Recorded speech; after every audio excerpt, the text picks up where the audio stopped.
નમસ્કાર, હું તમારો નીલકંઠ ભગત. તાજે મિત્રો, હું વાત લઈને આવી ગયો છું કે જીવનમાં મુશ્કેલી આવે તો આપણે તેનો સામનો કરવો જોઈએ.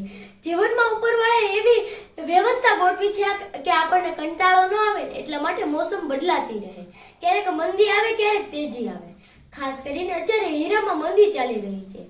કોઈ ભાઈ હોય તેમ દુઃખી ન થવું જોઈએ. ભગવાન તો મુશ્કેલી આપ્યા જ કરે. તે મુશ્કેલીમાં ભગવાન આપણી પરીક્ષા લેતા હોય છે.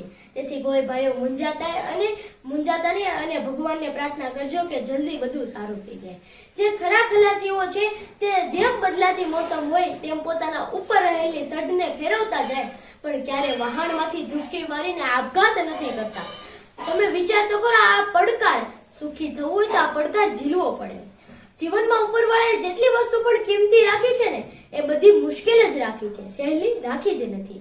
તમારે મોતી લેવું જોવું હોય તો દરિયામાં ડૂબકી મારવી પડે. તમે કેટલી વાર ડૂબકી મારવી પડે અને જાજા બધા છીપલા ભેગા કરવા પડે અને એમાંથી અમુક છીપલામાંથી જ મોતી મળે, બાકી બધી ડૂબકી તમારી ખાલી જાય. પણ તમારી ડૂબકી ખાલી ગઈ એમ માનીને જે માણસ ડૂબકી મારવાનું બંધ કરી દે છે ને તેને તો જીવનમાં ક્યારે પણ મોતી નથી મળતા.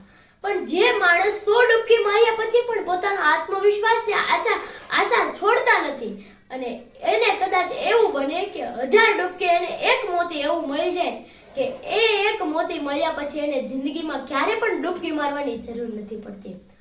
થોમસ આલ્વા એડિસન, જેણે ઇલેક્ટ્રિક બલ્બ શોધવા માટે 789 વખત પ્રયત્ન કર્યા અને તે વ્યક્તિ હરેક વખતે બેઠો થઈને એમ કહેતો, એલા ભાઈ, મને ખબર તો પડે ને કે આ રીતે નથી થતું. મારે એક વિકલ્પ તો ઓછો થયો ને અને હું સફળતાની નજીક જઈ રહ્યો છું. નિષ્ફળ જાઉં છું એમ નહીં, હું કંઈક નવું શીખીને સફળતાની તરફ જઈ રહ્યો છું. આ જીવનમાં હાર જેવી કોઈ વસ્તુ જ નથી. કા જીત છે કા શીખ છે.